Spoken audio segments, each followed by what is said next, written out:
Hello guys, स्वागत है आपका मेरे YouTube channel item for study में। दोस्तों, आज आप सीख पाएंगे कंप्यूटर सिस्टम से रिलेटेड सीपीयू के बारे में। यानी कि आप जानेंगे कि सीपीयू किस तरीके से वर्क करता है जो कंप्यूटर सिस्टम से रिलेटेड है। यानी आप जान लें कि इसे मेन डिवाइस के नाम से भी जानते हैं हम लोग, लेकिन इसे आज हम डिटेल में बताने का काम करेंगे कि आखिर सीपीयू किस तरीके से वर्क करता है और कौन कौन से डिवाइस इससे कनेक्टेड होते हैं, इनपुट डिवाइस या फिर आउटपुट डिवाइस। तो चलिए दोस्तों, देखते हैं बोर्ड के ऊपर किस तरीके से सभी डिवाइस को वर्क करवाया जाता है। आज सब चीज़ के बारे में आप जानेंगे बिल्कुल डिटेल में। चलिए देखते हैं बोर्ड के ऊपर।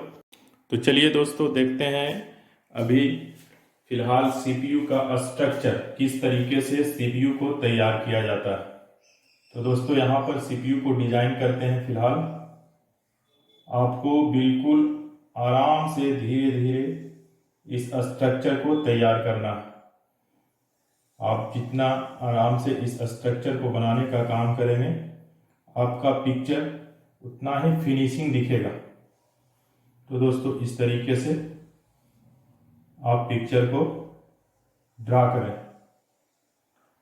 आपको ये पिक्चर बहुत जगह पर बना बनाया दिखेगा, या फिर आप मोबाइल से भी या फिर कंप्यूटर से डाउनलोड कर सकते हैं। इस जगह पर आपको एक इस तरीके का डिवाइस लगा दिखेगा, जिसे हम लोग डीवीडी या सीडी राइडर के नाम से जानते हैं। यहाँ पर सीडी या फिर डीवीडी को इंसर्ट किया जाता है। इसके बाद दोस्तों, यहाँ पर आपको दिखेगा कुछ बटन्स, 2 से 3, जो सीपीयू को स्टार्ट करने के लिए या फिर इस डीवीडी राइडर को ओपन करने के लिए यूज किया जाता है। इस तरीके से आपको 3 बटन्स दिखाई पड़ेंगे। तो दोस्तों, इस तरीके से आप किसी भी सीपीयू के स्ट्रक्चर को बना सकते हैं, जिसे हम लोग सीपीयू के नाम से जानते हैं। तो दोस्तों, यहाँ पर अभी आप देख पाए कि किस तरीके से सीपीयू को डिजाइन किया जाता है। तो चलिए दोस्तों, देखते हैं अब सीपीयू को कितने भाग में डिवाइड किया गया है।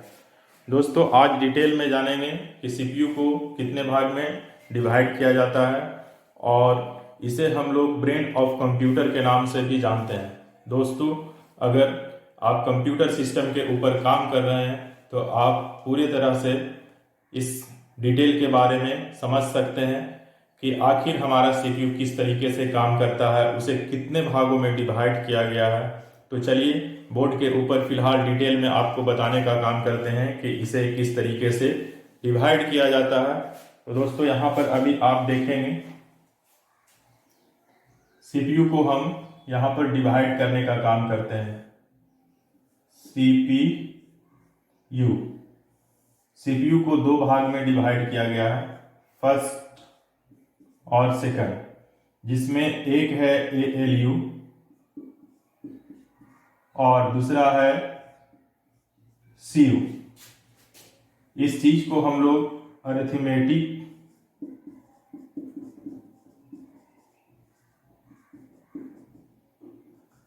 लॉजिक यूनिट के नाम से जानते हैं, और सीयू को कंट्रोल यूनिट के नाम से जानते हैं। दोस्तों, यहाँ पर जो अरिथमेटिक है वो इससे बहुत सारे वर्क करवाए जाते हैं। जैसे में आप जितने भी अरिथमेटिक से रिलेटेड वर्क होते हैं, यानी कि प्लस का, एडिशन का, इसके बाद में सब्ट्रैक्शन का, या फिर मल्टीप्लिकेशन का, या फिर डिवीजन का। तो इस तरीके से बहुत सारे काम को करवाने का रिस्क एएलयू के पास होता है।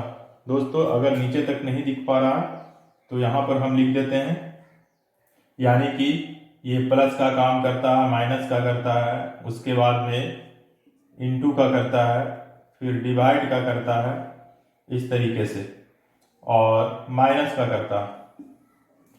या फिर अर्थमेटिक से रिलेटेड जितने भी फंक्शन होते हैं सभी से रिलेटेड ये काम करता है। तो फिलहाल दोस्तों अब यहाँ पर देखते हैं कि इसके अलावा और क्या ये करेगा। तो इसके अलावा और इसका काम होता है लॉजिकल यूनिट को कंट्रोल करना, यानी कि जैसे less than, greater than, less than, equal to less than, equal to greater than, ये सारा जिम्मेदारी ALU के पास होता है। जबकि कंट्रोल यूनिट का काम होता है कि सभी डिवाइस को कंट्रोल करना। जैसे में कौन कौन से डिवाइस, तो इनपुट डिवाइस, इसके बाद में आउटपुट डिवाइस, इसके बाद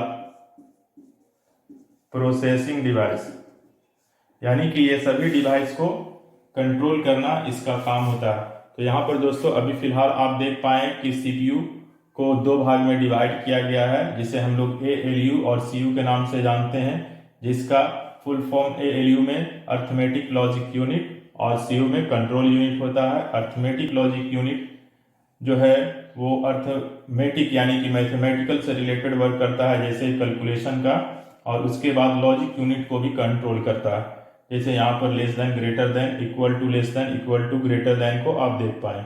इसके बाद कंट्रोल यूनिट आपका काम करता है सभी डिवाइस को कंट्रोल करने का, यानी कि जो अलग से आप डिवाइस लगाते हैं, CPU में अटैच करते हैं, उस चीज़ को भी कंट्रोल करता है।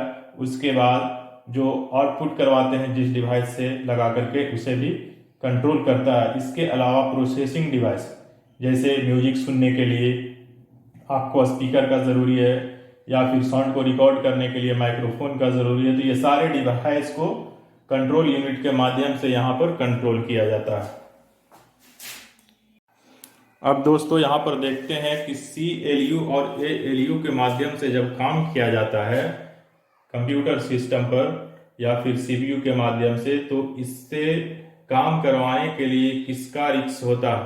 दोस्तों यहाँ पर जब आप काम करते हैं तो सबसे पहले आपको कंप्यूटर सिस्टम को ऑन करने के बाद देखते होंगे कि आपका CPU प्रोसेसिंग में चला जाता है, यानी कि कुछ देर के लिए आपका जो CPU है वो स्टार्ट होने में टाइम लेता है। तो इस जगह पर आपको स्टार्ट होने के बाद ही आप किसी काम को कर पाते हैं। जैसे में जब आप CU और ALU के बारे में अभी आप जान रहे थे, लेकिन ये CU और ALU जो वर्क करता है वो वर्क करने के बाद में किस जगह पर सेव करता होगा डाटा को, या किस चीज़ के ऊपर रख करके और वर्क करता है, जिसे हम लोग देख पाते हैं। तो दोस्तों जब CU और ALU से हम लोग काम करवाते हैं तो उसका जिम्मेदारी होता है कि किसी भी डाटा को सेव करें, और सेव करने के लिए हम लोग को यूज़ करना होता है यहाँ पर मेमोरी, जिसे हम लोग किसी भी डाटा को सेव करने के लिए इस्तेमाल करते हैं। अब दोस्तों यहाँ पर देखते हैं कि मेमोरी को कितने भागों में डिवाइड किया गया है। तो यहाँ पर मेमोरी को दोस्तों दो भाग में डिवाइड किया गया है। पहला भाग रैम RAM, और सेकंड रोम ROM। दोस्तों रैम इसका पूरा नाम होता है, इस जगह पर लिख देते हैं, रैंडम एक्सेस मेमोरी, और रोम का पूरा नाम होता है रीड ओनली मेमोरी। अब दोस्तों देखते हैं कि किसका क्या काम होता है। सबसे पहले दोस्तों रैम के पास चलते हैं। रैम का क्या काम होता है, यानी कि इसका रिस्क होता है रैम का कि अब जब आप कंप्यूटर सिस्टम के ऊपर जब आप काम कर रहे हैं तो ये जिम्मेदारी है कि आप जब काम करने के दौरान किसी चीज़ को टाइप करते हैं, उस चीज़ को दिखाना, यानी कि डिस्प्ले करवाना। फिलहाल में जिस भी चीज़ को आप लिख रहे हैं इसी रैम के ऊपर में दिखता है, यानी कि इसे काफ़ी फास्ट माना जाता है, क्योंकि आप जैसे ही टाइप करते हैं अपने कीबोर्ड से देखते हैं मॉनिटर के ऊपर डिस्प्ले कर देता है, यानी कि इसका काम काफ़ी फास्ट होता है। लेकिन उसी के तुलना में यहाँ पर रोम है।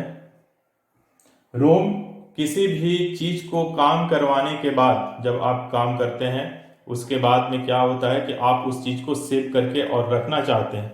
जब आप सेव करके रखना चाहते हैं तो उस जगह पर रोम का होना जरूरी होता है, यानी कि रीड ओनली मेमोरी का होना जरूरी होता है। अब इसमें एक डिफरेंस और क्या है दोस्तों, ये देखते हैं। रैम जो आपका है, ये जो आप रैम अभी देख पा रहे हैं, ये सिर्फ आपके द्वारा लिखे गए मैटर को, फिलहाल में जो आप लिख रहे हैं उस चीज को डिस्प्ले करने के लिए इस्तेमाल करते हैं। जबकि रोम का इस्तेमाल आप किसी भी डाटा को अगर सेव कर देते हैं तो परमानेंटली वो इस जगह पर सेव हो जाता है और इसे आप किसी भी टाइम में देख पाते हैं।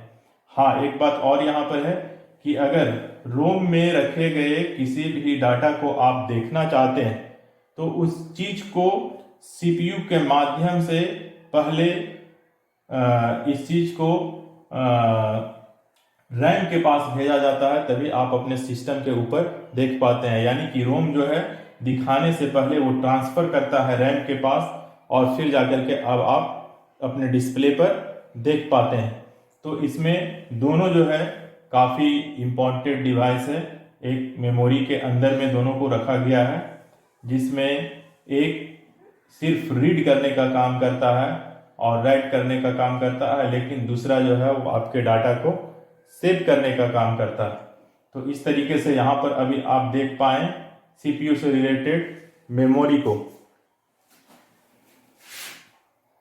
तो दोस्तों इस तरीके से अभी आप देख पाए किस प्रकार से सीपीयू के माध्यम से हम कंप्यूटर के द्वारा वर्क करवाते हैं और इसे में कौन कौन से रिलेटेड डिवाइस जुड़े होते हैं या फिर इसे कितने पार्ट्स में बांटा गया है। दोस्तों और भी इसी तरीके के मोटिवेशनल वीडियो को देखने के लिए हमारे चैनल को अवश्य सब्सक्राइब करें। Okay, thanks for watching my video.